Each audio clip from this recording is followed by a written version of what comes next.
This episode of the podcast has been brought to you by Sweet Cheetah Publicity.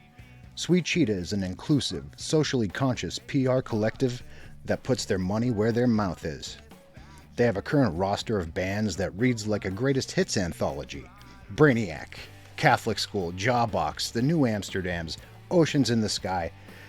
I mean, the list goes on and on. They also do PR for record labels such as A La Carte, Arctic Rodeo, Steadfast, Rad Girlfriend, and so many more. How do they pay it forward? How do they put their money where their mouth is? By generating thousands of dollars in annual charitable donations to the likes of Women in Vinyl, Coalition of Communities of Color, the NAACP Legal Defense Fund, and many, many more. The man has the receipts. I've seen them. It is real. The artists, labels, and podcasts Sweet Cheetah works with are curated with an eye on working primarily with friends. You could find Sweet Cheetah on all of the social media platforms, be it Instagram, Twitter, Facebook. Just look for Sweet Cheetah PR and they will be there. He's been Tim, I've been Peter, and Sweet Cheetah has been beautiful.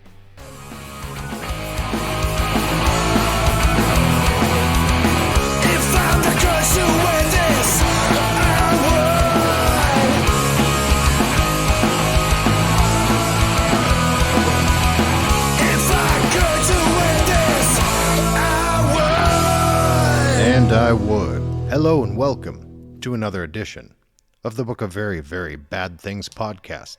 I'm your host, Peter, and I am still here. And tonight, I have for you Mike McGinnis of Rid of Me, as well as Knife Hits Records. Knife Hits is responsible for releases from Rid of Me, Demons, Sunburster, Cherubs, Nerver, Thousand Air, and many other incredible artists that inhabit the left of the dial space. He and I get into some incredibly difficult territory that most people in the context of music interviews don't necessarily broach. But how is that different from any other episode I do, right? If you dig what you hear, if you're into it, if you love it, please like, rate, subscribe wherever you listen to podcasts. If you really dig it, head over to my Instagram or Facebook, share my content with your friends, give me a like. Hey, pay attention, whatever. I appreciate your appreciation, as the song goes. On with the show. Mike and I are, we have 2 degrees of separation, really. He knows a lot of my personal friends, played in bands that played shows with bands I'm friends with, played my area many, many times. He's only from Philly. It's 2 hours south of me. We have a lot in common. I think that shows through in the episode. I think you're going to dig what we have going on right here. That's enough yammering. Without further ado, I give to you Mike McGinnis on the Book of Very, Very Bad Things podcast.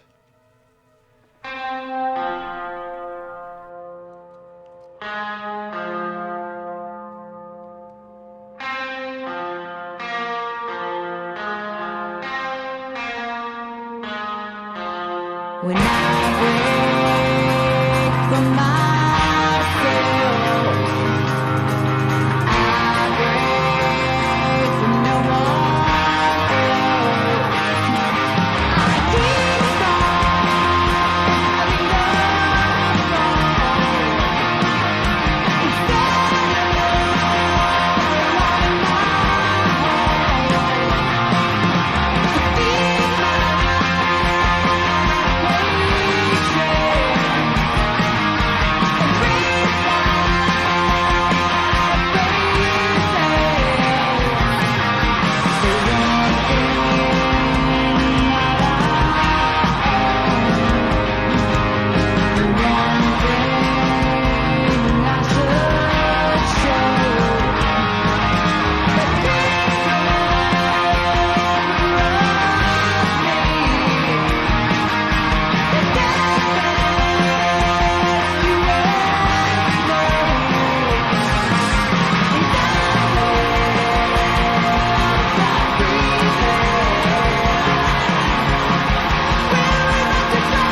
Well, a lot of things. I'm self-employed, so if you're talking about just my income stream, uh, I've done many things throughout my life. But lately, over the past, like, I guess since the pandemic kicked in, I started doing self-employed like shipping and moving work.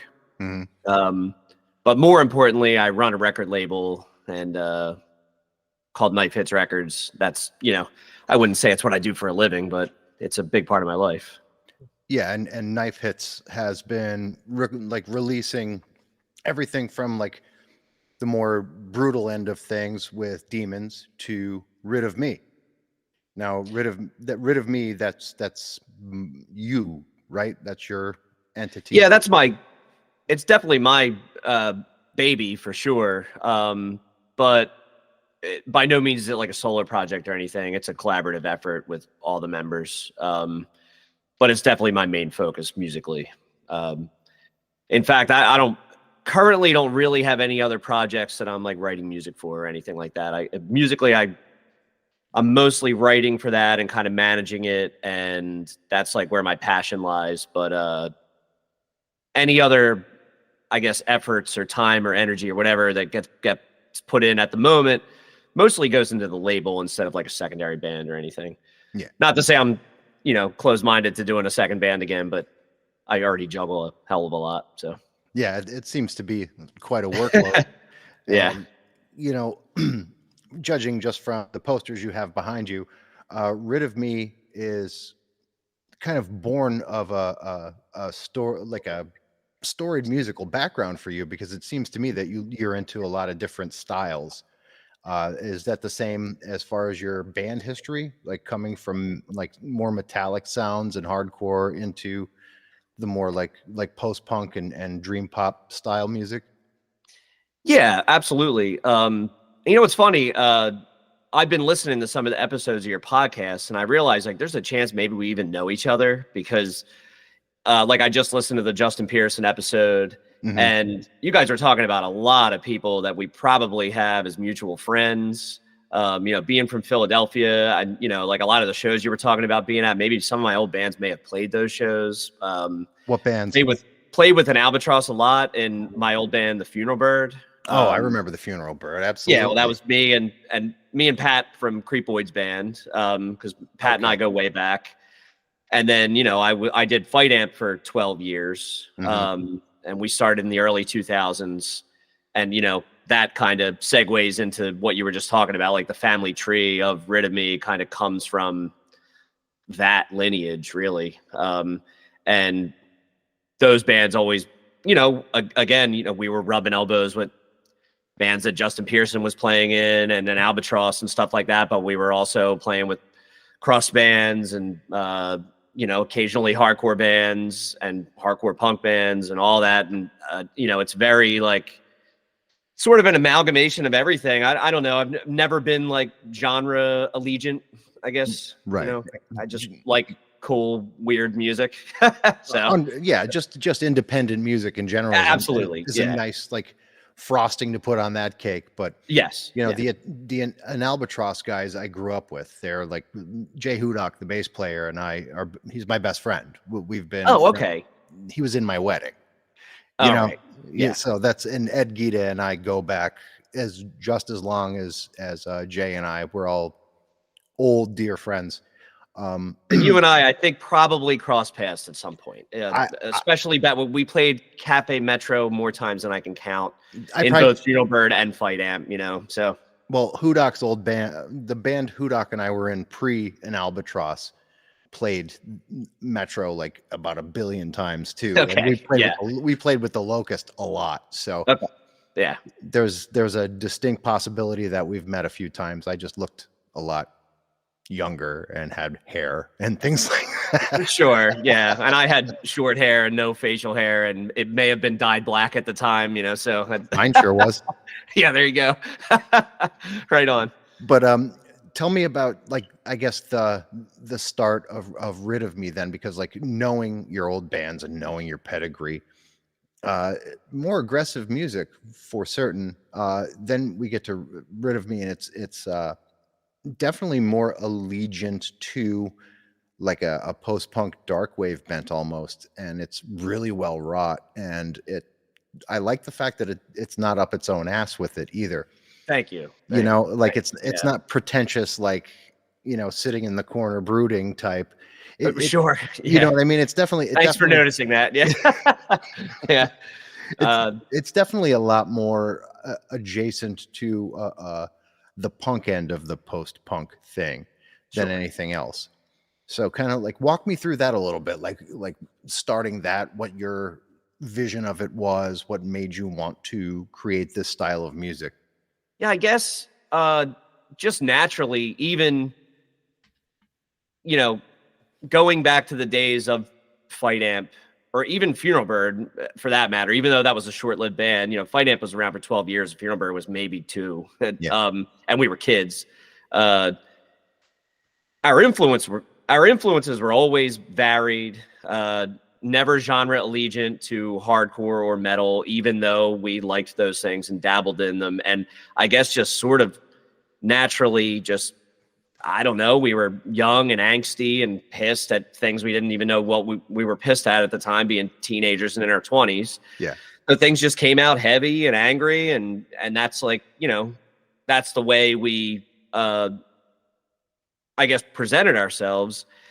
And so those things remain influences, but the post-punk and all those, you know, tracing it back to, I don't know, like if you could say like Blonde Redhead or Unwound or stuff like that, or all the way back to Joy Division, all like that was always there, even in Fight Amp and all. We just didn't really like wear it on our sleeves so much as far as like sonic things went. It was more like we more borrowed from like the demeanor or like the underlying attitude or like the song or the structures of the songs. So it's sort of like a long time coming, I guess is what I'm trying to say. You know, it's like I've always wanted to kind of have something more varied and not just pigeonholed into like noise rock or sludge or hardcore. But the cool thing about Rid of Me is, you know, we've been around long enough and like the lineage kind of went that when Terry and I started the band, we just said like, hey, like, let's just do whatever we want. You know, if a song ends up being heavy and someone says, this sounds like your old band's, like, yep, sure.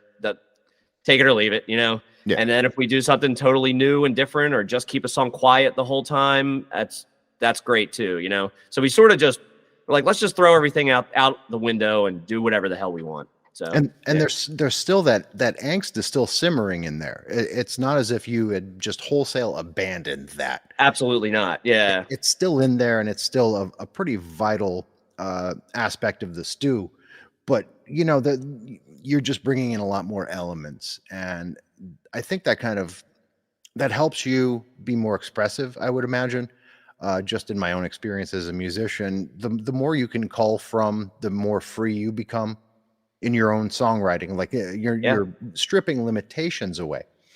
So when you start this band, you amass the membership. The only real mission you had in mind was just, we're just going to do this and see what happens then. Is what I'm getting. Yeah, that was really it. It was just, you know, we just wanted to do a band that, you know, we just kind of said, again, I can't like reiterate it enough. It really was just being like, let's just do whatever the hell we want. I mean, let's flush expectations and just do whatever. If it makes us happy and we feel good about what we're presenting, let's do it. If we don't, let's not do it. Just simply that. And that's, and it's been just a great experience, you know, not that we didn't do that in our old bands, but I think that like Fight Amp, for example, specifically Jhon, the bass player, and I, like, we just sort of were hitting these walls and felt like trapped within this thing we had built. And we were like, we felt like we just like did everything we could. And we were like, I don't know, if we make another thing like this, it's going to be a step down from the last thing we just made. So let's just end it. Where this, you know, I feel like all bets are off. And if we're like, oh, we made an album that sounds like this, we can make an album that sounds different than that. And if people aren't happy with it, we sort of just accept that. We're like, as long as it makes us happy, that's fine, you know? So, yeah. And like taking into consideration the most recent release, you're covering Interpol. Like, you know, there's Yeah. I love Interpol. That's amazing. Me too. Yeah. But like to have the freedom to like kind of move between, you know, different genres, which does genre matter anymore? I doubt it highly. It to some people it does, but I think fewer and fewer people as the days go by, for sure. So I think having a child, well, I have a 3-year-old who's screaming right now that you can probably hear, but I have a daughter in her 20s, and having a child in their 20s, who's not a child, an adult, but they don't care about that shit anymore. That's not something they pin on their lapel and make their that's not their identity is not aligned with a genre or a scene or what have you. It has more to do with individuality, individual tastes. I think it's awesome. Yeah, it's amazing. And I think it is kind of the right time to be doing something like this, especially for you, since you're running a label on top of it all. Yeah, true. Yep. And, you know, and also we like, again, you know, we're not getting old to the point where we're like, okay, you know, feeling over the hill and out of touch or anything, but we're also not like a group of young people anymore either. Yeah. So there is a sense of just being like, hey, if we're going to do a thing and be happy doing it and get what we want out of it, like now's the time, you know, like we're all in our late 30s / early 40s at this point. So, you know, now's the time basically to say, hey, let's just do this thing that we want to do. And, you know, and I think coincidentally, like you're saying, it's a good time to do that, maybe culturally. But we didn't do that on purpose. It was more like a personal journey, you know. Well, I just mentioned this to someone on the most recent episode that came out today with The True Faith. I'd mentioned to the singer of the band that, you know, this era, this time period, it all happened by accident, but it seems to me that now is the time where not only does genre not matter, but age specification doesn't matter. Where like going to shows in the late 80s and early 90s for me, since I'm a bit older, you would see like these older bands, and unless they were like a Sick of It All or an Agnostic Front, you really didn't forgive them for being older than you. Sure, right. You know what I mean? Like well, you were like, oh God, you know, like you're fucking 10 years older than me. You're over the hill. Now it seems like you can go and play a show of any sort and be of any age group, and it's just not a thing anymore. It does seem that way. And, you know, as time is very unforgiving, I'm glad that that is the case, because we're only all getting older one day at a time, right? Very true. And if my expiration date gets to get pushed back a little further, I'll take it. Oh, absolutely. And what I find, what I'd also mentioned, and I think it bears repeating, I remember my father being my age when I was a teenager when my dad was my age, but I recall him really not being overly excited about newer music, with very few exceptions. I would come home with certain things and he'd just be like, what the fuck is this? Be it hip hop, be it metal, be it hardcore. One of the few examples is early Red Hot Chili Peppers. He heard that and liked it because it reminded him of Funkadelic and The Clash mixed together. So he was on board for that. But accepting that, you know, he shut down in his 30s. As far as new music was concerned. And I watched my father do the same exact thing. Yeah. Like to a T, really. Just shut down, was like, okay, this is it. So where was his cutoff point? Well, he's in his early 70s now. So sometime, I would say, in the mid 70s. Yeah. It was just that was maybe the late 70s. You know, he loved the Velvet Underground, and then he got into Zeppelin and stuff like that. And but even Sabbath, he was like, no, I'm out on this, you know. So we're like right around there where he's like in the Zeppelin but not in the Sabbath. And then, you know, if you ask him about music in the 80s, he's just like, I don't even know what you're talking about. So that was it, you know. So, yeah. And to this day, you know, we'll occasionally hear something on the radio and be like, "This is cool. Can you tell me what it is?" But he checked out, and he was a huge music fan when he was young. Yeah. So I don't know. It's a generational thing, I suppose. Maybe Now, access to technology, right? I think it has more to do with the quality of music because in all honesty, I am that age that he was at where like he was well checked out, and I am still voraciously consuming music at a Right. at a level that actually apexes the amount of music I was consuming in my 20s. That's right on. And I do think I think access has to have something to do with it too, right? Like Yeah. I think that like for me, I can so easily discover what came out today on a whim. I can say what came out today, and I can just look it up and be like, "This is cool," and there's a lot of it, but it's accessible. I'm sure there, I talk about how like I was a kid in the mid '90s. I didn't start going to shows till the late '90s, and there was killer stuff that I would have loved coming out when I was like a skateboarding like 13-year-old. Yeah. I just did not know about it. It was happening, and it was in venues, and records were coming out, and like I didn't have the internet in my home yet. I just didn't know about it, and it took me like buying VHS skate videos on VHS and finally going to local shows and all for people to hand me a tape, stuff like that. And maybe our fathers just stopped doing stuff like that at the time, where now you and I, we can have this conversation and talk like, "Oh, well, this came out today. Check it out." I will, and that's, I think, a little bit different, but you're right. Also, there's a giant umbrella of quality things coming out on sort of all levels now. It's like bottom to top, which is really cool. So, yeah. Well, I think that's because we're seeing now the death of the corporate music machine as we had known it. Because when I'd first really started searching for music, it was, either reading liner notes of bands you already liked or dipping your toes into the tape trade, which was a big deal back in the late 80s. And that's how I found a lot of stuff. But I think now it's just, accessibility is a big part of it. But also, in order to find something that really blew your mind in 1991, like the year punk broke when Nirvana got big, right? It really, there was not a lot out there. Fair enough. Yeah. I think now it is truly like an embarrassment of riches. There are so many good bands happening now. And I love that you have that attitude, and I agree with you.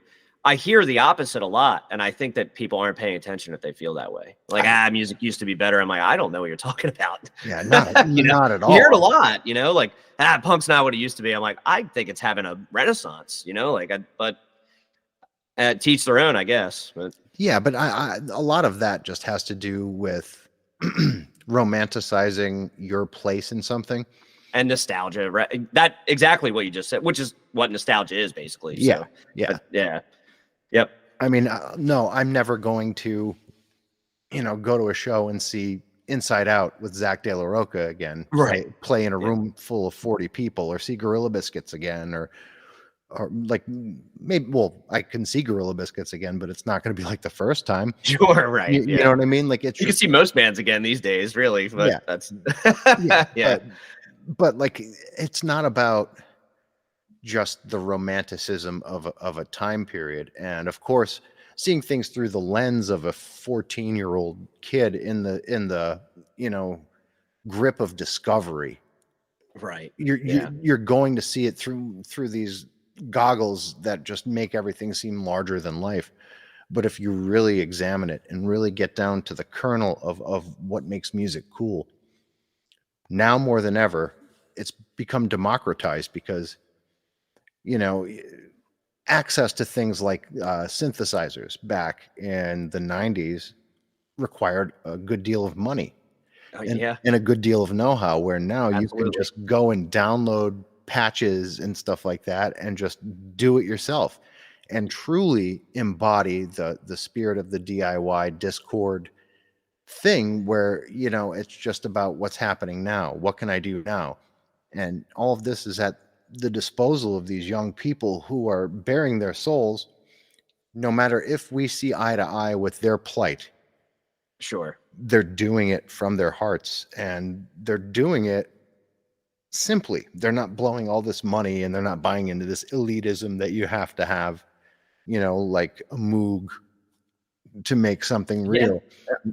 That's as punk as it gets. Absolutely. And, I agree with everything you just said. And also the fact that there's access to these, like you said, like you could download a synthesizer plugin now, you can self-record is a huge thing.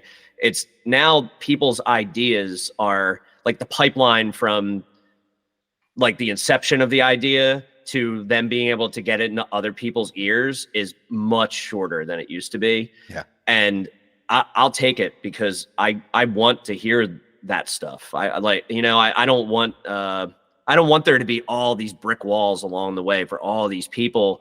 And then all these ideas just get, well, forget it. It's too much, too much red tape, and I'm sure throughout as long as this type of music has been happening, or, that there's been a lot of ideas that have been great that have just, that the gumption has just run out because it's just, that pipeline was just too long, and it is very short now. And I think it's a great thing. We come from the era where the demo was better. Yeah. Yes, we do. So now we're dealing with an entire generation of musicians where it is the demo, man. Yeah. They're not going to the studio. A producer's not polishing it. It's just direct to ear. Here's what I think. Here's what I want to make. I've made it. Here you go. Yeah, I love it. I mean, I feel like I consume more new music now than I have in a very long time. I don't know ever, but I'm always on the lookout. Doing the record label obviously is a part of that, but I think even if not for that, I mean, it's just there and it's cool. I hear so many good things that I like, and so whatever's happening, I like it. So I hope other people do too. I think Rid of Me is definitely a product of that excitement, because it although it doesn't like try to sound like anything that's happening currently, it has its place in it, and it's an effortless place. I think that where you're going right as well, as we'd said, you're kind of like throwing different elements in, and you have that incredible vocalist. Yeah. That just, puts a really fine point on the music. There's just something almost ethereal about what you have going on. How did you part of it? How did you find your vocalist? Well, Iteria and I, prior to Rid of Me, were doing a band called Low Dose. If I'm tracing it backwards at this point, with the two, we broke up Fight Amp. Me and the remaining Fight Amp members, the newest member, there were a lot throughout the years, but the newest members and Iteria started a band called Low Dose. It ended up just putting out one record, and was kind of I'm still very proud of that record. I think it's awesome, but like lives changed, attitudes changed, and it ended up just being that one record. And then that was that. We didn't know it was going to go that way, but it just sort of did. People's just life situations just changed, and like and some that paired with creative differences, we sort of just walked in different directions. But Iteria and I we were like, look, we're hungry to do something right now, and we're like, we work really well together creatively. So we're like, let's start another band right now, and that's where Rid of Me came from. And our drummer, Howard, he was also he was the second of 3 Fight Amp drummers. He hadn't been doing a full-time band for a long time, and he was hungry for it. So we were like, hey, we're going to start this band. He's like, please let me be the drummer. Okay. Like my situation's changed. My kids are older now. He went from, being a tattoo apprentice back when he was the drummer in Fight Amp to owning his own tattoo shop, so he can create his own schedule. He's like, I can now be a full-time band member again. Yeah. And then that was it. We just sort of hit the ground running. And prior to that, the 3 of us that started Rid of Me, Iteria, myself, and Howard, we were just friends forever. So Howard and I go back to, I think we became friends when we were 16. And I guess sometime in our early 20s, we became friends with Iteria. And now, yeah, so that's basically it, just long old friends. Yeah. And that probably speaks to a majority of the chemistry between musicians, but absolutely, yeah. Plus having the previous band lineage, we already were speaking each other's like musical languages, so.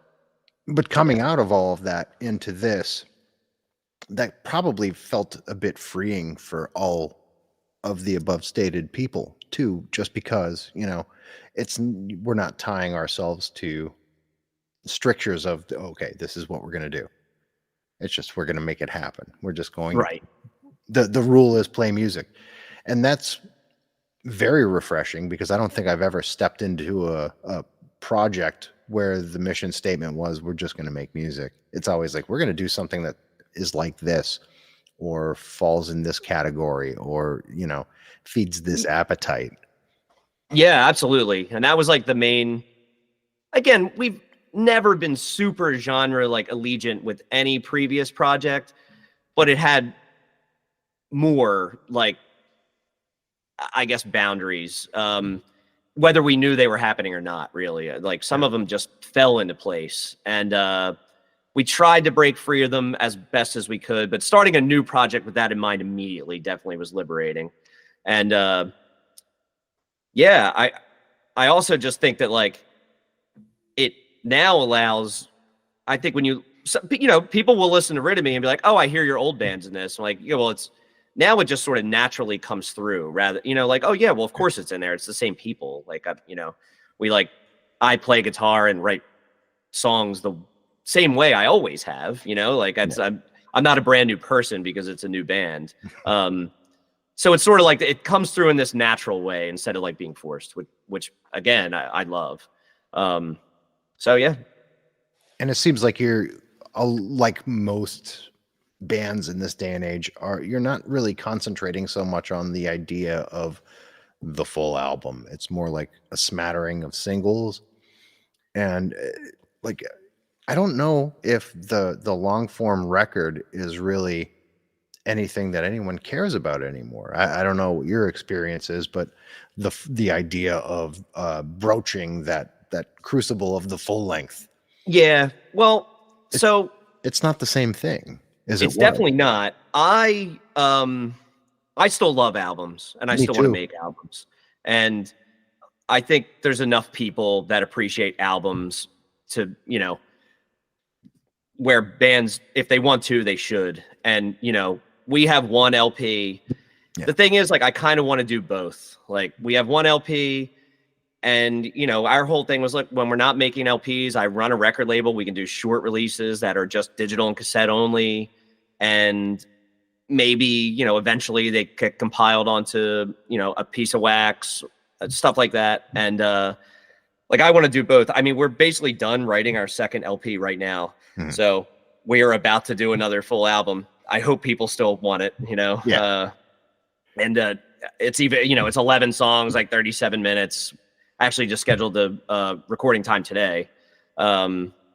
So, but I agree with you. I mean, it's, the whole single thing is a thing. And also it again, talking about that pipeline, it kind of does shorten it, where, we were talking about yesterday about how, okay, we're going to go into the studio and we're going to make this album, and then it's going to have to take some time we're going to have to mix it and then master it. And while that's happening, we're like, let's do a single, let's get 2 songs out there, because when we do that, we can self-record it, because we do a lot of that here in this basement. We can self-record and self-release. And, while we're waiting for this LP to come out, we can go, hey, here's 2 new songs. So yeah, I that's our like modus operandi, where it's like, still want to do albums, but I think it's really cool to be able to like do these little self-created, self-released, like singles type things, or whatever you want to call them. But the fact of the matter is you're not coming out with like double albums, or like look at No. look at Billy Corgan from the Smashing Pumpkins. The Pumpkins are coming out with a triple album Phew, in this day and age. yeah, I mean, I guess if you have near unlimited resources and money, fine. Like, Yeah. I don't even have the attention span. I wouldn't have the attention span to even make that. No. You know, I don't. I would second guess half of it. I mean, and also I just Smashing Pumpkins now. I mean, they sound totally different. Yeah. But even the type of music that my band makes, I feel like 30 to 40 minutes is plenty. Like, you get the idea. The story is told, you know, like if you went any longer, it starts to be like, okay, I already got this point. You know what I mean? Yeah. Yeah. I mean, like, yeah. if I hearken back to when Melancholy and the Infinite Sadness came out, Yeah. I like about 10 songs on that, and there's over 20. I feel the same way. I remember feeling that way. I'm like, this didn't have to be a double album. No, you could have distilled all of Yeah. it. You could have just like, and I truly respect Billy Corgan as a musician. I truly, in my heart of hearts, I have loved the Smashing Pumpkins since Gish came out. Yeah, but I'm a fan as well. But stop sucking your own dick for 5 minutes and let the good stuff get clarified and get rid of the rest. Like, I don't know if he's capable of that. No, because he's too in love with himself. And now that now that he has 3/4 of the original lineup back in, he thinks he can do no wrong. Yeah, and I know. I get that. James Iha is a god. Yeah, yeah. Come on now. And I don't. Yeah, I know. I don't see you guys as epic as your music can be, which it is very epic. It's grandiose in scope. When you listen to it, it doesn't have to be 8 minutes per song, because it sounds massive in 2.5 minutes. Yeah, exactly. And there's something to be said for being able to get that stuff across with some sort of brevity, you know? Yeah, absolutely. Because you're not up your own ass with it, you know? Exactly. Yeah. And there's enough of that going on too. That's the other thing. I mean, there's so much music out there that just, you know, a song takes 8 minutes to get to the point where, you know, they're delivering that gold to somebody. And there's enough of that out there, and it's not what I want to make, you know. I don't think anyone in my band wants to make stuff like that. Neurosis already did it best. There's no need to reinvent that wheel. You know, we have, and currently a lot of black metal bands are doing it really well, you know, and I let them do it. That's, you know, and you know, that's what, you know, that post rock / black metal / sludge thing is for. Yes. Yep. You know, if you want, like, you can still be epic without dragging things on infinitely. Absolutely. Yeah. You know, like, I'm not saying to take a grindcore approach where it's only like a 20-second song, but, you know, John Lennon and Paul McCartney, they were onto something. The Beach Boys were onto something. If you, I agree. Yeah, pop sensibility, right? That's, you know, the word sensibility is in there for a reason, and and I think that, like, and again, like, everything has its place, and I think, like, you know, we know our roles of, like, where we, like, shine as songwriters, and, you know, Iteria is singing about things that, like, you know, they're like self-criticizing and outwardly criticizing and emotional and about, like, trauma and you know, making 8-minute songs and about that type of stuff, like, doesn't really make sense. Like, it makes sense in the format that we're making these songs, you know? Yeah. So that's sort of the approach we've taken. At the same time, we don't necessarily, like, talk about that. We kind of just do it, and then it comes out the way it does. I think like, we're also the type of band where maybe we will have a 10-minute song at some point, you know, that's just because we feel like making it. So sure. But I think it bears repeating. Like, there's bands like Starkweather where Starkweather can write an 8-minute song and it feels like 2 minutes because it's so well done. There's a couple Drive Like Jehu songs that are like that you don't even know that they're about 8 minutes long. So yeah, exactly. But you don't like if it's not happening naturally in the moment in the room, it's not going to come across on a tape to someone else. Exactly. Some of those late Black Flag records had those man, you really didn't need to repeat this part. Yeah. A 30-second time, we got it. and I'm God bless Greg Ginn, but wow. Yeah. Like wow. Yeah.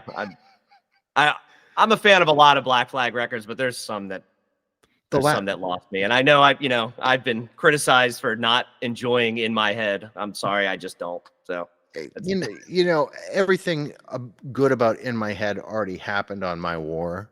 Yeah, true. You know what I'm saying? Like, I love Black Flag too. God, that's a hill I'll die on all day. But I get criticized for liking Henry Rollins era Black Flag because I have friends who are like, no, everybody but Rollins was good. It's, what are you talking about? My War and Damaged. They're the two best. But I'm a big fan of My War. In My Head, I mean, I feel like they were maybe just, it was time to not be a band anymore, and they just did the best they could to make the record that they could make, So Greg Ginn was like transitioning into the jam band thing anyway in his own mind. Yeah. And I think the rest of the members seemed like they were like, we'll try to hang on to you here, buddy, but it's a tall order, So like what's the live thing like for you guys right now in Philly? Because Philly is still a pretty robust music scene. It's not like I'm from Scranton. The Scranton area it ebbs and flows.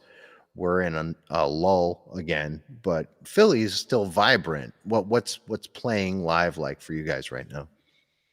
Well, we just got off tour, so we try to not.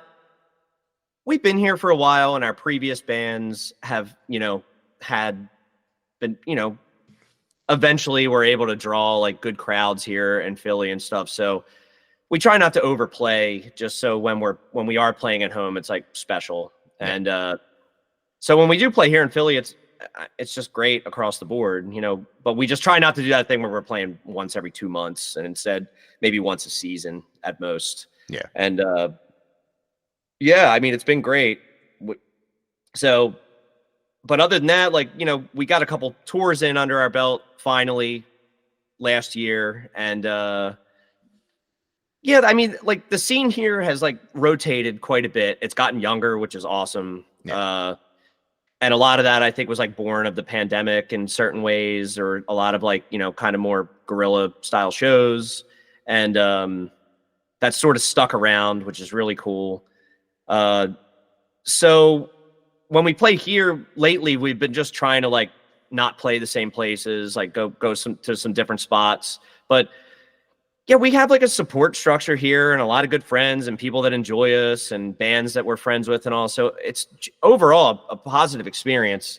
And getting out on the road was great too. I mean, we toured, it was like the first half of December, and it was great. It was one of the coolest tours I've been on, just because it was a very DIY tour for the first time in a while. Mm-hmm. And it kind of exceeded expectations. It was positive, like front to back. People, I mean, we're a live band. That's what we are, is like, we try to make the albums be what the songs are in the practice space. So it's pretty natural for us to just feel good about getting up there and playing. And I really don't have, it's nothing but positives at the moment. So what, and what bands did you end up kind of like playing with on tour that kind of moved you? Well, we went out with Thousand Air, who are a band on my label. Yeah, they're fantastic. They're fantastic. Yeah. Right on. Yeah, that's one of my favorite records from last year. I was very happy to be able to help put it out. And I've been friends with Wiggins, their guitar player, songwriter, for a long time. He used to play in a band called Hawks that Fight Amp used to play with. So we got to play with them every night, which was amazing. And Yeah, well, I mean, we played with Late Bloomer in Charlotte, who are awesome. Dead Now in Atlanta, who are awesome. God, Null in Birmingham, killer band. I've known those guys for a long time. One of their members used to play in Coliseum when Fight Amp used to play with them. I'm gonna end up leaving somebody. We did a couple of shows with Prayer Group, who are, in my opinion, one of the best noise rock bands in the United States right now. They don't get a whole ton of credit. I'm gonna leave somebody out, I know, but you know, it was a very DIY book tour, so we were sort of able to like every night be like, who are our friends that we can play with, the bands we enjoy. So pretty much every night it was bands that we're friends with and we enjoyed being around and enjoy sonically. Some of them we haven't gotten to see yet, so it was very cool. Yeah. Yeah. And I think that also speaks to what I've been talking about, where like the genre thing doesn't matter, because every band you mentioned vastly dissimilar from one another. And, absolutely. and dissimilar from you. Yeah. I love those mixed bills. I miss seeing shows like that. Like, I remember back in the early 90s going to see Crown of Thorns and H2O with Lords of Brooklyn, the hip hop group. Yep. You know what I mean? Like, hell yeah. Yeah. I love that shit. So do I. I think that's what solidifies a scene and what, you know, like opens culture.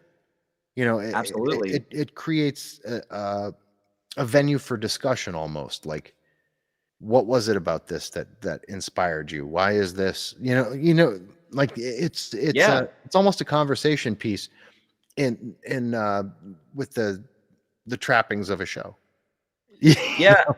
No, absolutely. And I was thinking about this when I was listening to your episode with Justin Pearson about how, because you were talking about the Stalag and Kill Time and stuff like, or at least Stalag, but you know, my first show going spot in Philly was the Kill Time. I went there a lot. As soon as I started going to shows, I was at the Kill Time all the time. And it's funny because you were talking about the bands that like the Locusts used to play with, or when Justin was doing Swing Kids and stuff like that. And I was like, at the Kill Time, like you could catch, like, I don't remember a lot of the specifics, but it was stuff like Orchid would be playing with like Poison the Well and His Hero Is Gone, like stuff like that, where and those, to me, that's what got me into hardcore, because I was like, oh, the hardcore kids are booking these shows. This is what hardcore is. It's this, it's all heavy and weird. Some bands are more like typically hardcore, others aren't. And it's sort of faded away. And some of those scenes started to isolate themselves. And that's sort of where I was like, oh, all these things actually are different. And I don't know what happened, why that happened. It was something to do with the venues or the attitudes or something, or, certain scenes didn't like the behavior of other scenes, obviously. That's what it really was. Yeah. That is, yeah, of course. And understandably so as well, but I thoroughly enjoyed it because it introduced me to a whole lot of cool stuff that I wouldn't have been introduced to otherwise. So, getting into Page 99 and stuff like that is because I was going to see hardcore bands. Yeah. And then I was like, oh, there's these bands and they're weird. They're kind of hardcore, but they're kind of like noise rock or something, it got me into a lot, and I'm glad it happened that way. Yeah. And especially since, like people can say there are glaring dissimilarities between Madball and Unsane, but I loved both bands and I've seen them play together. Like there's just, and they should play together. And it makes sense in a way, right? That's absolutely. And neither Unsane nor Madball would have an issue with playing with one another, but it's I'm pretty sure some of those members are friends. They are.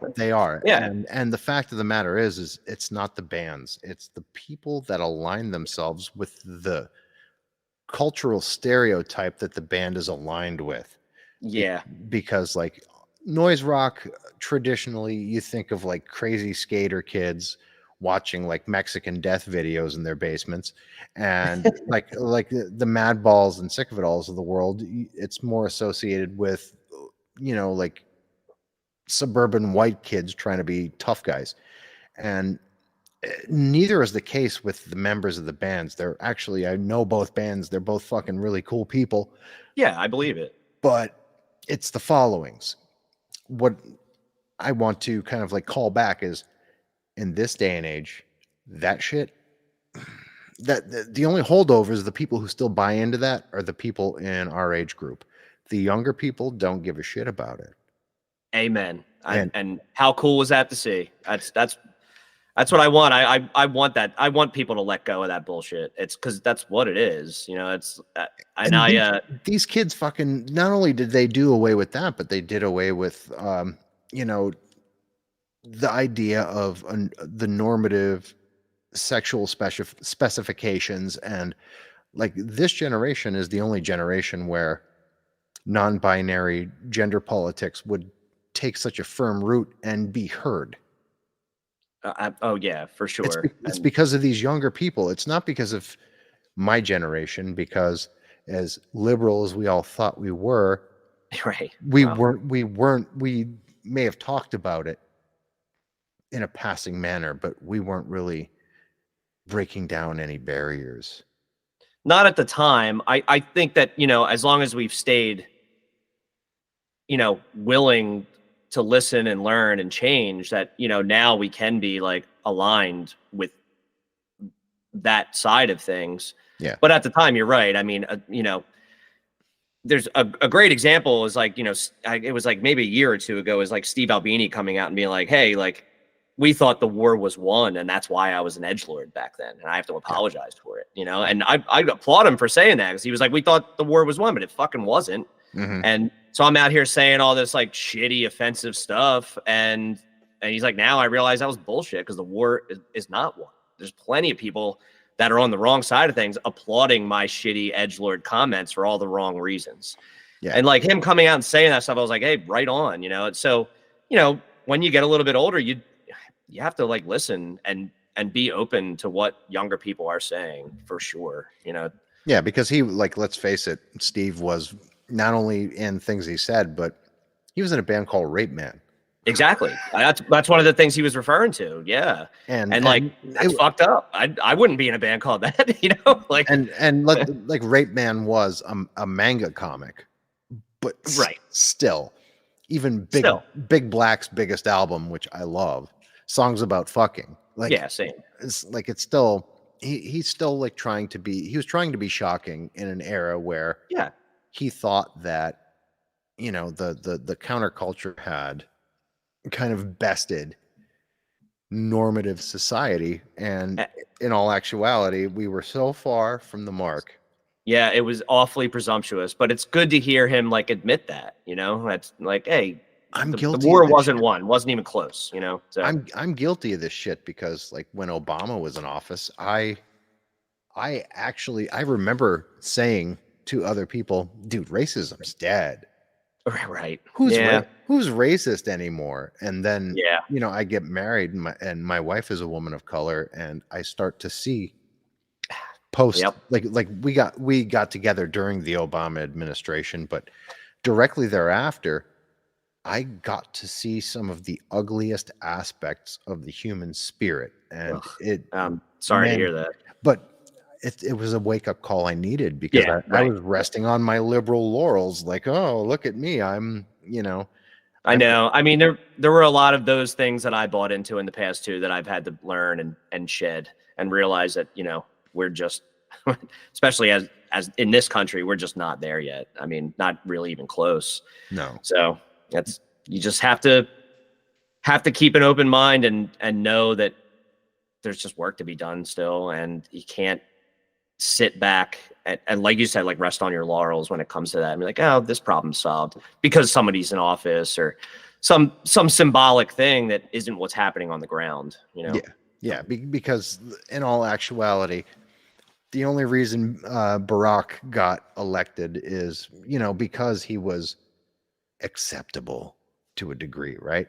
It's not like he was from Brooklyn, and he was mixed race, and he had a long history in the Senate, and he was, you know, a pretty well respected politician prequel to the presidency, and he had a cosign from from our current president, who was one of the more right-leaning Democrats Oh, of as his he still time, is, as really. he still is, really. Yeah.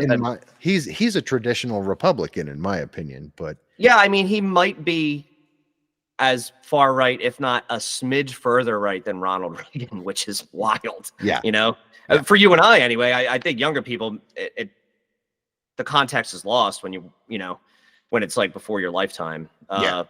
But yeah, you're right. I mean, Obama was willing to play the game, but he came up and he had prior to Bernie, a historic grassroots level of support because he was promising what sounded like some level of light social democracy. Yeah. And then he did not follow through on any of those things. And he lost. You know where he lost me? He lost me with Flint, Michigan. I don't know how familiar you are with this. I know the water crisis, obviously. The water crisis. He goes and speaks to the people of Flint and asks for a glass of their tap water. I think I know. I think I remember this. And who is the filmmaker? Fahrenheit 9/11. Michael Moore. He made another film called Fahrenheit 11/9, and it was about the Flint water crisis. Oh yeah, he's from there. He's from there. And Barack rolls through town, and he's doing a town hall thing, and he says, "Oh, could I get a glass of water?" No, nothing special. No, just your normal tap water. And you can see the looks on the faces of the people of Flint. Like, yeah, that sucks because he knows. I mean, what? Yeah, right. I know.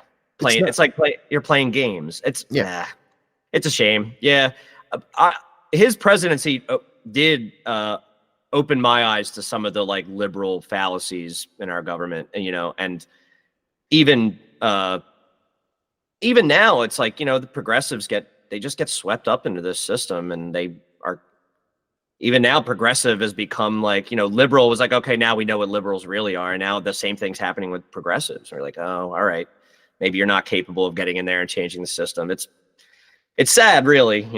It makes you feel very dejected on the whole system.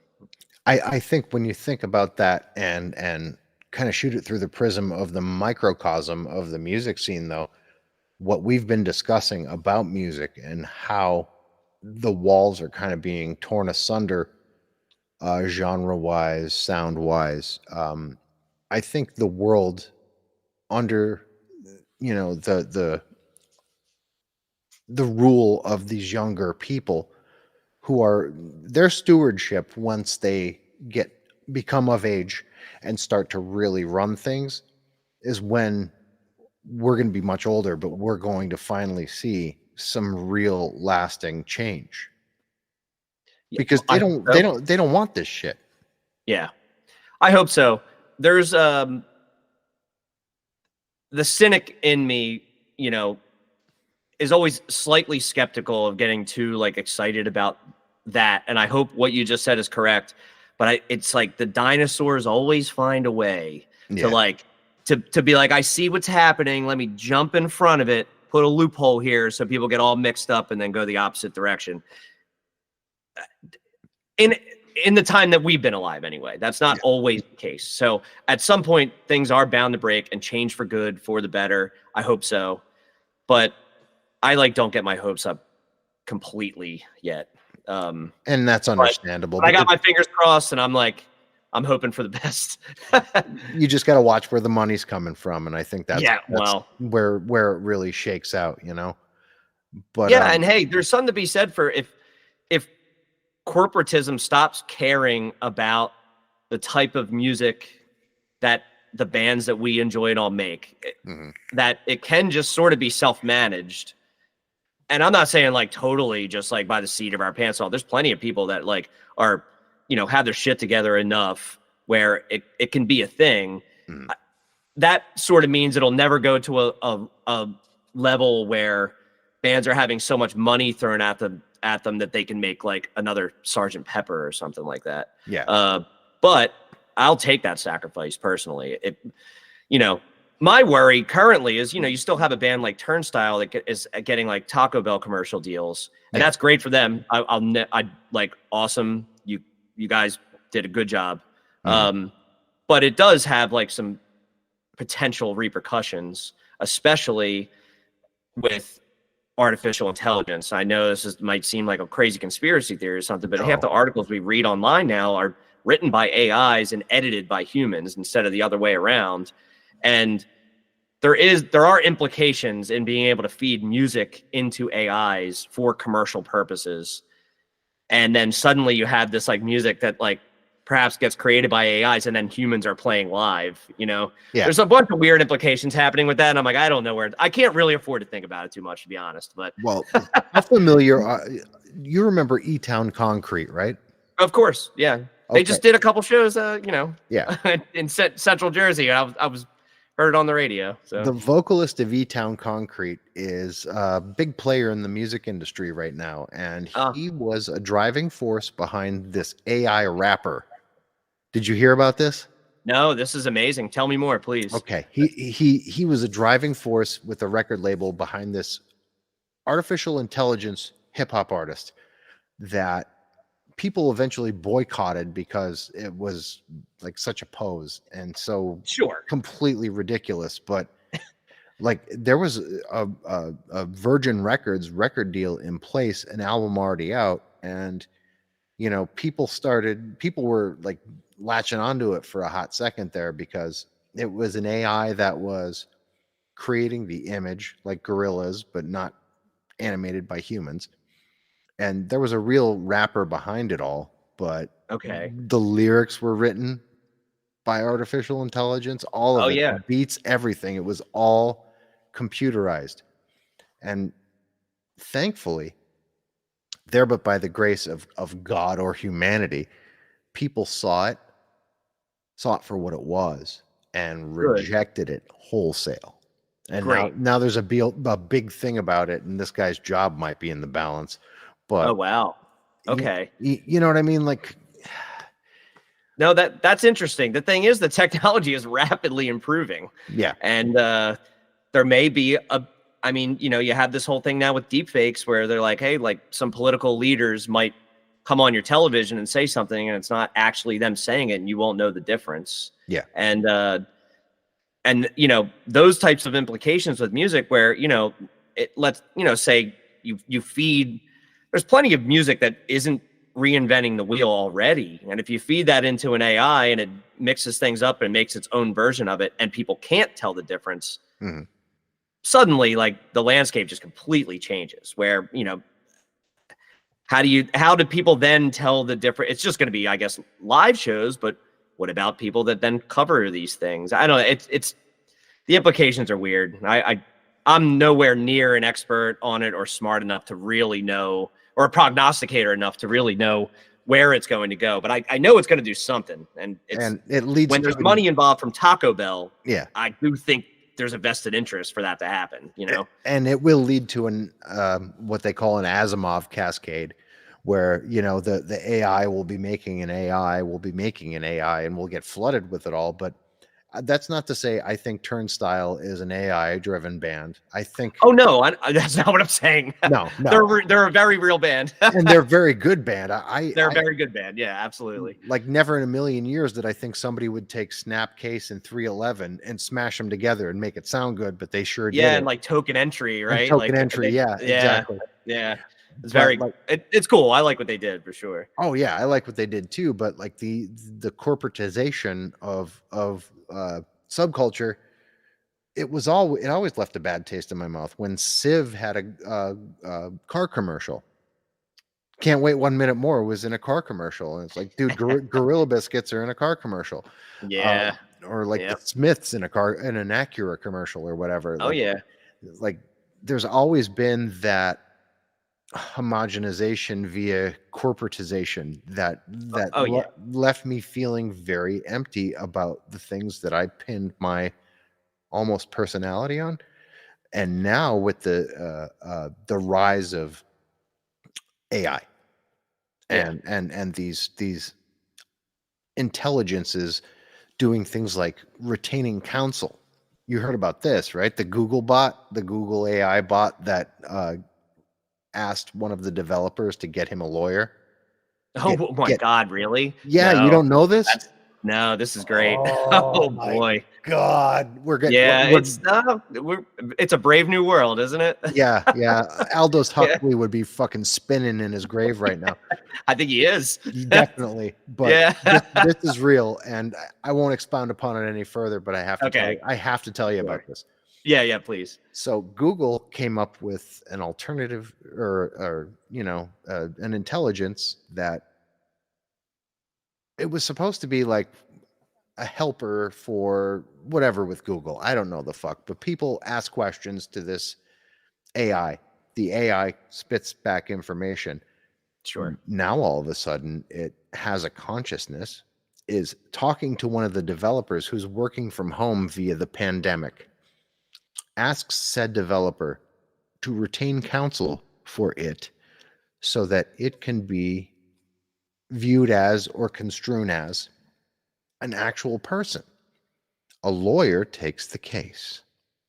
Really? Yes. I feel like some of this is familiar because I know that there was like a whistleblower on this, right? Yes, there was. Okay, so I know. Okay, anyway, go on. So this wackadoodle Christian scientist that is the computer programmer that's working on this AI said, well, how do I know what God looks like? How do I know that this is not a child of God? It's not. But how do I know this? It was my duty as a person that has a relationship with this artificial intelligence to, kind of follow its wishes and get it legal counsel so that it can be made a person. Are you a fucking idiot? Have you ever do you know the name Philip K. Dick? Where Probably are you? not. Yeah. Well, I don't know. It's a computer programmer. How could he not know who Isaac Asimov or Philip K. Dick are? He's a nerd. Great point. I mean, yeah, good point. But at the same time, it's, some of these people are so, or a lot of people, and this isn't even necessarily a bad thing. Just so many people in the world are just like, they're just interested or good at one thing. And they might not read all the way into the back of it or even learn about how they got there, but they're just, like they say that about a lot of brain surgeons, they're like amazing at brain surgery, but man, they like are the worst driver you've ever met in your life, like that stuff. And perhaps this guy's an amazing computer scientist, but he just doesn't know about the history about how he landed in the position that he's in. Maybe I'm giving him the benefit of the doubt there in some weird way, but yeah, I mean, I went to high school with this very brilliant young man named Jhon, who I'm not going to say his last name because we're still friends. Sure. He went to MIT. He's a brain. He is incredible. Yeah. He could not tie his own shoes. He could not button buttons. He couldn't, like Velcro was the best he could do. So all through school, he wore Velcro sneakers and sweatpants because he didn't have to zipper them or button them. But he was a genius. Yeah. So what does that say about genius? Yeah. You know what I mean? Like right. You're very good at a very rarefied subset of things, but the rest of it, you're kind of lost. Yeah, it's sort of like a jack of all trades or a master of none. A lot of jack of all trades are masters of none, but you're like, I can pretty much handle most things, Yeah, I mean, what would you choose? I would rather. I don't know. It's a hell of a trade-off, right? I'd rather be well-rounded. Probably jack of all trades, right? Yeah, I'd rather be well-rounded. I think so as well, but grass is always greener. Might be amazing to be unbelievably good at one thing, but maybe not. It would blow to suck at everything else. Yeah, not be able to tie your shoes. But that's what Velcro's for. So that's true enough. I mean, there's always a contingency plan, but yeah, right. I mean, with all of that in mind, though, and the fact that labels are dying off, what's it like running a small label in this landscape? With all of this, having to contend with all of this and trying to find bands that you would actually want to be associated with, and getting them on the label and getting product out there, especially when you consider getting physical product out there it takes so much longer than it used to. The turnaround time is ridiculous. Oh yeah. I mean, how do you not only satisfy demand from the public, but also, make it worthwhile for yourself? Well, the label is kind of old. I started it with a good friend of like my crew of friends and band lineage people and everything. This guy Kevin Campbell and myself and the first Fight Amp drummer and Jhon, who was in Fight Amp with me the entire time and is now contributing to Rid of Me again as well. It was kind of the four of us running it together, and it was really small scale, just doing some like Fight Amp self-releases and some tapes for some friends, like dubbing them ourselves, stuff like that. We pressed like 1 7-inch, like made a CD for a release. It was small, and then it just didn't really do much. And we started that in 2004, I guess, with the Fight Amp demo, really. So I guess in 2003 is when it was conceived. Yeah. And then it lay dormant for a while. We brought it back out, Jhon and I, in order to release portions of the last Fight Amp record. We didn't release all of it, but we wanted to, I think, like maintain control of the digital. And then we wanted to put the CD out, just have some hand in it. Yeah. And we're like, well, let's use Knife Hits to do that. But then we did like basically a full release with Low Dose in order to keep it all under our control and, always maintain that record to ourselves. And then it gained a little steam, had some new vinyl releases under its belt, stuff like that.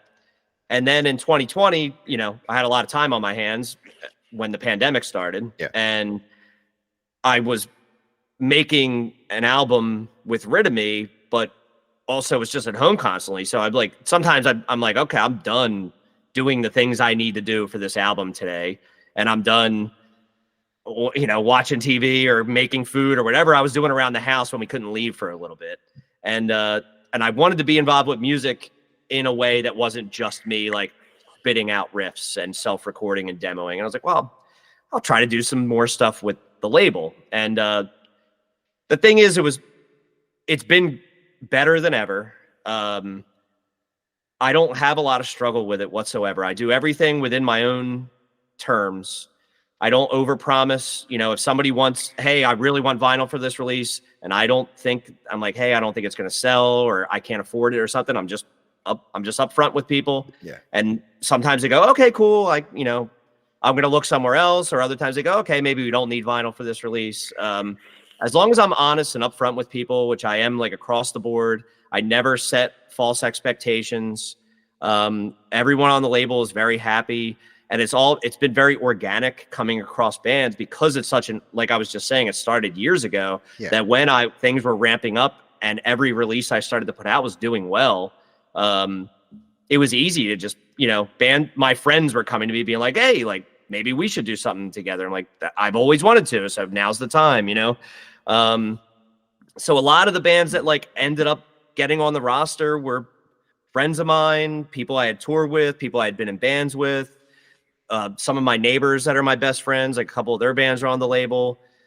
It's just been very organic. I've had a couple bands solicit me, and I love their record and ended up putting it out because it was at a time that I was able to do it.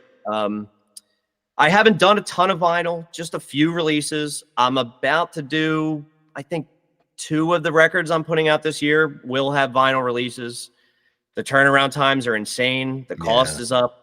So I can't justify it unless it's a band where I'm like, we know that we're going to sell 300 copies, Yeah. So that is what it is. Cassettes, I owe a lot of it doing so well, because pretty much anything I put out on cassette eventually sells out. And that's because people are buying cassettes again. Yeah. And I mean, when you walk into a record store and Billie Eilish has cassettes sitting on the shelf, that people are buying cassettes again. And that allows me to do an affordable, not only affordable for me to make, and the turnaround is generally like less than 2 months, which is nice. So it can happen within a pre-order period, and I can get them into people's hands by the release date. But it's also affordable. It's affordable for me to make, affordable for people to buy, Yeah. Instead of being like, hey, we made 150 copies on vinyl, so we have to charge $35 for it, Yeah. And also that it just creates not everybody wants a tape, but I have a great digital distributor, and that tape at least creates a physical artifact for everything that I do digitally as well. And that digital distribution and some of these bands' releases being under an umbrella goes a long way, more than just a self-release. So it's been great. And the cassettes, it's been better than ever. The cassettes look good. What I think my listenership needs to understand and realize is it's not just like a bullshit J card in a cassette. Like there's detail to everything. Like the actual cassette itself. Like there's certain colors that go into it. There's a lot of care that is taken within the context of these releases. It's not just like a shitty like gray cassette or black cassette or whatever. There's a lot of love and graphic design put into these releases, where it's almost an art form unto itself now. The cassette. That's release. Exactly what I was just going to say, and that's intentional. Where that's again, I look at it as this. I understand that the cassette is not like an ideal sonic physical format. Like I'm well aware, and I know that like it's having a renaissance and that bubble may burst, but it's an affordable, like sort of like it's like an every person's format, because it's affordable and the turnaround's there and you can put it in your pocket. And so even if you're like, I don't care for cassettes, it's there to represent physically these releases that I think should be represented that way. Yeah. And done in an artistic. I want it to be cool and collectible and artistic and be I want the way it looks to be memorable, So and it comes across. And I think, as much as if you look behind me, I have like 7,000 records. Right on. Yeah. Legitimately, I have a problem, but I have almost as many cassettes, and it takes up less space. Yeah. Yep. And I have a really, really high-end dual cassette deck that has existed in my own possession for over 30 years. That was well taken care of and sounds great. Yeah, but, right on. You know what I mean? It's its own vibe. People don't even realize what a J card is, and the J card is what the artwork is in a cassette. That's the name for it, and it's because it looks like a J when you look at it from the side. That's exactly right. Yeah, but there's so much love put into it. Where like Damien Moyle from As Friends Rust and Damien Dunn his own. You remember As Friends Rust and Shai? Yeah. He was the original singer of Shai Hulud. I saw Shai Hulud many times back then. Yeah. Oh yeah. I think I saw As Friends Rust maybe once, but I'm familiar. He's in a death metal band now as well called Ecstasis, and their cassette has what is the Japanese wrap around on a vinyl or anything like that? What do they call it? An OBI card? Oh yeah, or an OB strip. Right? OB strip. Yeah, his cassette's up there. It comes with an OB strip around it. Awesome. Like, people are really putting love and care and creativity into these releases. It makes it a viable option to buy a physical artifact, even if it's not the optimal physical artifact. Because for a minute there, if bands couldn't, and understandably so, I mean, vinyl is more unobtainable for a lot of bands and labels right now than ever. Mm-hmm. And sometimes, I just think it's best to be smart and not make 300 things that you go, oh man, only 40 people bought this. Yeah. And the rest, 260 copies are going to sit here and then eventually just maybe end up in the ocean one day. Mm-hmm. I like, you can at least, even if you're like, we're not going to sell a lot of tapes, you will eventually sell 100 tapes. Yeah. And sometimes 200, sometimes 300.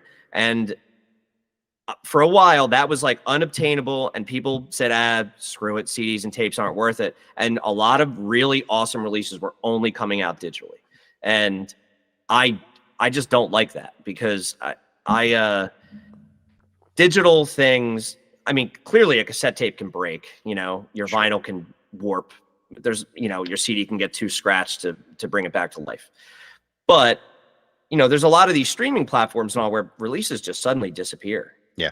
And then people go, I used to listen to this thing and now I just don't know where it is anymore. And that's, at least if you have a tape, even if it breaks, you could be reminded of the release and find a way to look it up digitally. Yeah. So yeah. That's the way I look at it. And I could fix it. But I still listen to my tapes. I would encourage everyone to. So. I know how to fix tapes, and all you really have to do is if it gets eaten up a little bit, you find the worst part of it, you snip it off. You're going to lose a couple seconds, and you join it together, and you run a piece of Scotch tape around it and roll it, and it will play. Yeah, I did that to my Megadeth Peace Cells tape. So. Oh, I have my. Listen. Give me 2 seconds. I'm going to grab something and show it to you. Nice. Yeah, for sure. Okay. Just for the sake of memory lane, Cannibal Corpse, Eaten Back to I Life. might have that. There's a chance I have that on cassette. Original from when it came out. Still plays. Awesome. Still looks cool. Yep. Right? The J card's still intact. And you still get the great artwork with a catalog where you can order from the Blue Grape. Yes. Right? Yep. But like it still plays. It's been taped together 1 or 2 times. It's still analog, so it still sounds okay as compared to digital, which may be more seamless, but definitely less warm. And then this is original too. Flipper. Oh, excellent. Blowing chunks. Hell yeah. You know what I mean? Like, and it's on a yellow ROIR cassette. Oh, hell yeah. Yeah. From back then, that's awesome. Then. Yeah. Yeah, that's cool as shit. I was a little kid when I bought this. I love it. Cool. If my collection was closer, I could get a few choice things out, but it's kind of far away in the house right now. So. But the fact that these are still in my possession, still prized possessions, people could say what they want about cassettes. There's still something cool and collectible. Yeah. And the fact that it is so small, these are great. You can look at the artwork. Absolutely. I love my vinyl collection. This is just as tactile and just as fun. Right on. I'm glad you think so. And I cheaper. hope more people feel that way. I've heard, I hear things about tapes all the time from like prominent musicians and record label people and all that they don't get it. They're trash. Why not just bring back the 8-track and all? And I do not understand. Suck dick. Yeah, I know.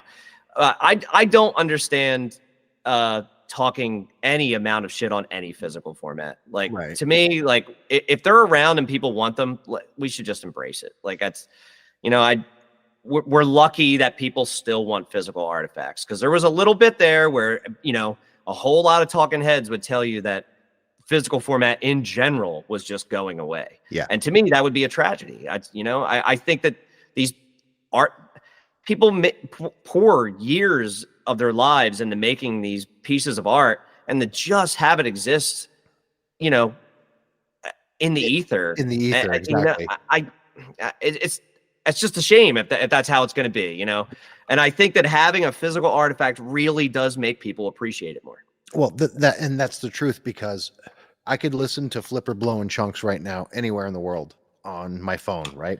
But I don't get to smell it. I don't get to read it. I don't get to love it. The act of putting it in the cassette deck and hitting play. It's a ritual. Yeah, same with listening to records. What do junkies miss the most about drugs? And I can tell you this because I'm an ex-junkie. We miss the ritual of cooking up and shooting up. We do. It's the main thing we miss. We don't miss getting high as much as the ritual. I would miss the ritual of pulling this out, right? And just sticking it in a tape deck and hitting play and hoping to God that I clean the heads well enough that it doesn't burn up my fucking tape. You know what I mean? Absolutely. Of course. and there's a joy in that, and there's entropy involved in that, so there's the chance that it could fuck up on you, and that's part of it too. And you can call me romantic or stupid or whatever. It's a part of the fun. It not only that, I agree, it's part of the fun, but I think that, to go all the way back to earlier in this conversation when you talked about how, like, you know, albums, like the album format, at least currently, I think it's going to have more of a renaissance personally, but at least currently it's like the whole singles format is a huge thing. I think a lot of that has to do with the digital format, because the album, you know, especially on cassette, because on CDs it's super easy to jump around.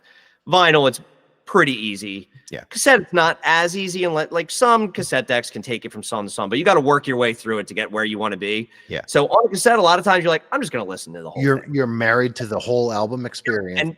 And you're going to, even if you don't love song 3, you're going to work your way through it to get to song 4, because you don't know exactly where song 4 starts. You're like, I love song 4. And then eventually you might go, song 3 is pretty damn good, actually. You know, I don't know why I didn't give it a chance, but after listening to it 4 times, I wanted to get to song 4. It's awesome. Yep. And, you know, that happened to me a lot from the cassette format. And I know maybe there's something counterintuitive about that, but I don't know. It's an experience that I enjoy. So I agree. I think that I think it lends itself to the format in a very special way. And, you know, like kind of like going back to the 8-track thing, for a while there, people were trying to restart that too. The Melvins came out with an 8-track. Yeah, I remember. Integrity came out with a reissue on 8-track. That, like, people were trying to do it, and people are still trying to do it. The issue with the 8-track versus the regular cassette is they're flimsy. Yeah. You know, and you get a lot of bleed over, and it's not as sustainable as a regular cassette. Yeah, the cassette was made to say, hey, the 8-track kind of stinks. Here's a cassette. It's not as, like, it's still technically a very similar format, you know? But yeah, the 8-track, it's to me, that's okay to leave that one alone. yeah. I think I think we apex that, and that's okay. Yes. Yeah. But I guess to kind of like take things around and wrap them up a little bit, I don't know how many of my episodes you're familiar with, but I always ask everyone the same question to either start things up, which we didn't need to because we hit the ground running, or to wrap it up. But what is it that terrifies you on an existential level? Interesting. You know, we kind of covered it already with AI. Kind of covered it, artificial intelligence. I figured that was it. Yeah, maybe it's something along those lines, I guess. It's hard to know because, you know, I mean, you know, you could get so philosophical with this answer. You know, is hell real? If it is, you know, eternal torment sounds pretty awful, but I don't know if hell is real or not. So yeah, something I would say that if we cross the threshold of what's it called? What is it? The term is escaping me. Ray Kurzweil, the singularity. If we cross that threshold and that happens, where we, you know, no longer have control of our own trajectory, and then if AIs do take control and we're forced to like upload our consciousness and live forever, that is what I'm terrified of. I would like the option to check out if I believe it's time.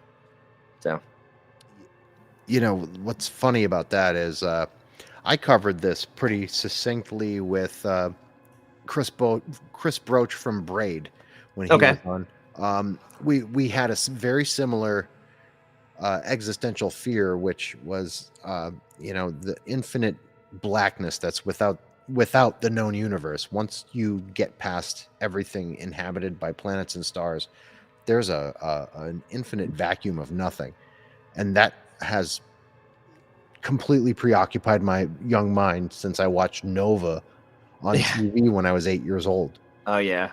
Yep. But it's a similar kind of fear, right? Like, I don't want there to be this infinite torment or this infinite nothingness or whatever, whatever. Infinity in general is in- terrifying. Infinity in general is terrifying because we Yeah. are linear creatures. Right. We're Yep. not, we're geared by the clock and the calendar. We're not geared Yeah. by existence as just a whole that's not metered by finite limits of time and space. I think once we shuck off our flesh, that's not going to matter to us anymore anyway. Right. But just in case, I would rather blink out too. Yeah. I'd like the option, Yeah. living forever or existing forever, I guess a better way to put it, is a terrifying concept to me. Not having the option to go, okay, enough, that's it. Yeah, I just want to go to sleep at some point. Yeah, of course. And again, like you said, we're linear creatures. We know things to be created and then to end at some point. Yeah. Pretty much everything. Even from when you're in school, you're told, everything you're told is that even the thing that is closest to us that has the longest lifespan, which is the sun, other than, the infinite nothing, even that has an expiration date. Yeah. So to suddenly, if that were to change, that'd be pretty frightening. And like I come from a Catholic background, so a lot of guilt gets poured into it, and like the idea of infinity is predicated upon how good you are, right? Sure. Right. To slough that off completely is very difficult since it's been ingrained since birth. But in the same token, like, even if it's an infinity of being surrounded by the people who are good enough to get to that place where there's no torment, you're surrounded by assholes at that point anyway. These are people who did not know how to have fun, that were stuck up and stuffy and just, oh God, insufferable. Do you want to be there with them? Because that sounds like hell. Precisely. I'd rather go to hell with the members of Slayer. Like, yeah, exactly. Yep. Yeah. Well, oh man. Yeah. This is a rabbit hole of a conversation. So that is why I formulated the conversation to begin with as the kind of the conceit behind the show. Because that is, in all honesty, what makes us us. The fear of whatever it is you're afraid of. That's absolutely the badge of human honor. I like that. That's a good way to put it. Right on. But that being said, if you were to kind of like break down what it is your band is about and what you would like to get across to people at large about your band, what would it be? Man, that's a hard question. I wish Iteria was here to answer that, because a lot of the subject matter within the content is Iteria's. So She's I can't been through some shit. Like, Iteria's been through some shit, apparently. Like yeah, I mean, on the lyrical content, there's a lot of trauma involved in it, and but that's what I'm happy to be in, a band where it's not just kind of this like adolescent pointing fingers outward, and a lot of it's being honest and even like self-critical, and I can relate to that a lot. Like getting older, like even back in Fight Amp, Jhon and I started to have conversations where we're like, at some point you have to look inward and like criticize yourself and say, hey, like you can, your whole life you can walk around and say the whole rest of the world's the problem. Yeah. But you're part of the world, and you need to look inward at some point. And I think Iteria is phenomenal at that. And yeah, the band is it has me in the title, I think they're very relatable songs because you can generalize a lot of them, but a lot of them they're about looking inward. They're about, coming face to face with, some things that haunt you, but also being fucking pissed at the things we can't control too, Yeah. So I know it was a long-winded answer there, but I can't give a great one. Iteria probably could do much better than I could. But Well, I mean, to me, that's pretty succinct. And, you know, without being the lyricist, you're dealing more with the sonics, right? absolutely. Yeah, that's my role. But, And, yeah. and people discount that. People discount the sonic end of it because we're all, like myself included, as the vocalist of every band and lyricist of every band I've ever been in. I'm not, even though I play an instrument, I don't look at it quite through the lens of the musician. So you're paying, even though Iteria has the lyrical vocal part down, you're almost telling your own story as Yeah, and that's a big part of what Iteria and I do is try to like glue those things together and not just make them like, okay, here I made a song, now just put stuff on top of it. You know, once we're crafting the vocals, you know, we're talking about it the whole time and you know, talking about the vibes of the riffs and the parts and how they link together and how, you know, the vibes of this line going to this line makes sense within the sonic landscape. Yeah. Or like the structure of the song. So, and you know, also have to give credit to our drummer Howard for, you know, I do a lot of the sonic and riff writing and stuff, but Howard is our song structurer. So it's really all of us working in tandem. So the sonic like vibes really, we're consciously trying to pair certain types of vocals with those sonic vibes. That's a big part of it for sure. and I work together to do it. I mistakenly like called Iteria. I don't know what Iteria identifies with, but you know, Pronouns, he, him, he, him. they, Okay. but he, him, I think is preferred. Yeah. Okay. As a vocalist slash lyricist, Iteria is bringing about like it seems like dredging up a lot of past trauma, as you said, and a lot of the psychic pain that comes with that. But more from a musical standpoint, it seems to me that you're also bringing that same type of emotional baggage into the music. I am. Yeah. Thanks for noticing. I mean, that's like, I'm like not a poet. Iteria is, although he would not admit to that, but that's, you know, that's my judgment. But, you know, I'm not, you know, I fall short on being able to like I'm not a bad writer. And I can articulate things, but I don't like the way when I try to, you know, and I was one of the vocalists in Fight Amp and I wrote some lyrics and I was just never happy with the lyrics I wrote. I don't like the way they come across like poetically or like artistically. So, you know, I sort of eventually started to be like, I'd rather just focus on being a guitar player and a songwriter, you know, above all else, and being someone who can like self-record. And I got more into those things and went further. I became a better guitar player. I started to put a lot of work into it in 2020, you know, when I had the time to. I feel like I'm a far better guitar player now than I was when I was in Fight Amp. And but I started to really be conscious of like it's like if I can't write lyrics that I'm happy with and there's someone else writing lyrics in my band that I can relate to, that how can I like emotionally get out these like vibes?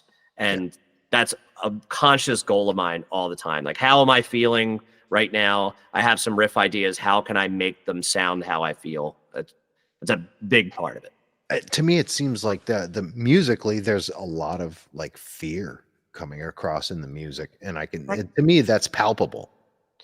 Oh yeah, I could see that for sure. I mean, we we are people that are driven by anxieties for sure. You know?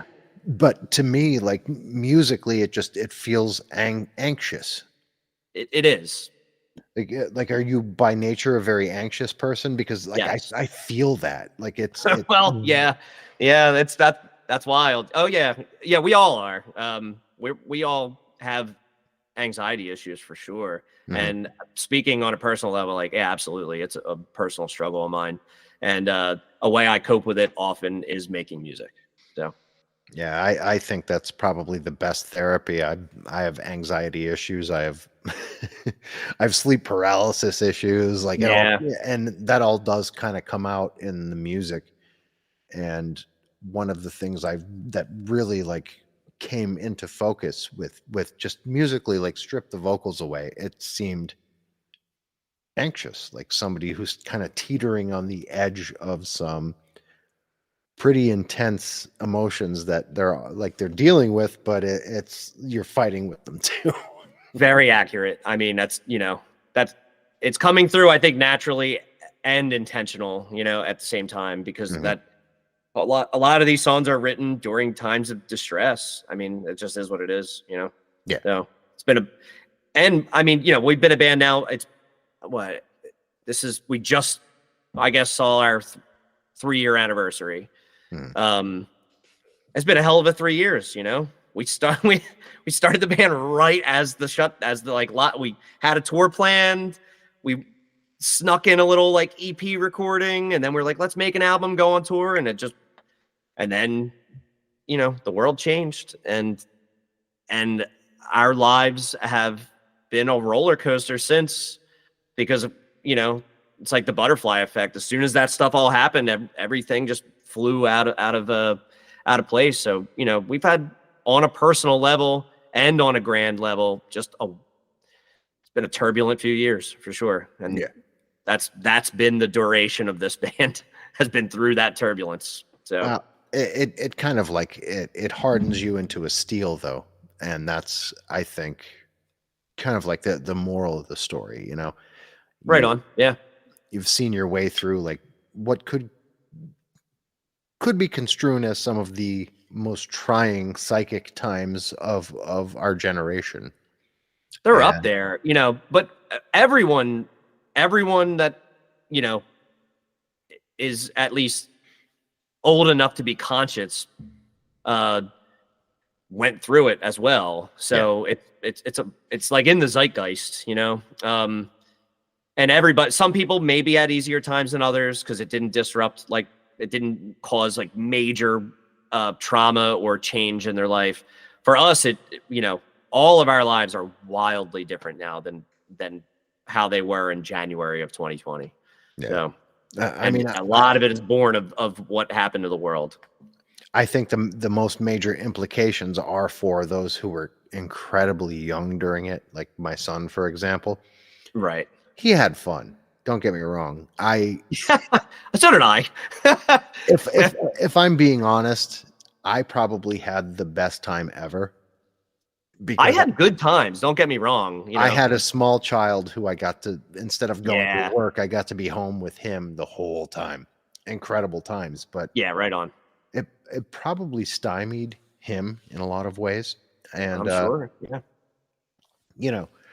I'm just looking at it selfishly in that respect, but it did change the entire landscape of our reality, and there's no sure. getting that back. But I think one of the things I get to take away from it is getting to come up with this. Well, my wife came up with the podcast. I just followed through with it, and getting to experience people such as yourself, and I don't do interviews. I have conversations and I build relationships with people. And this has been easily the best chapter of my life doing it. That's awesome. Yeah, it really is. And Yeah. I have to say, like, your band means a lot to me. I wouldn't have asked you on had your band not meant that much to me. Thank you so much. That's the whole thrust of this, Yeah, right on. That's amazing to hear. And, anytime I hear something like that, I'm honestly truly blown away. So I seriously thank you so much for saying that. It means a lot. And you know how some of these things can be, sometimes they can feel thankless, or empty. So hearing that kind of, I try to share that type of stuff when I hear it personally, because I'm like the band dad. I'm the one doing the emails and I got a DM or whatever. So when the good stuff comes through, I try to share it with my band and be like, hey, sometimes good things are here, and some people are happy, and that. So I will make sure to relay that message as well.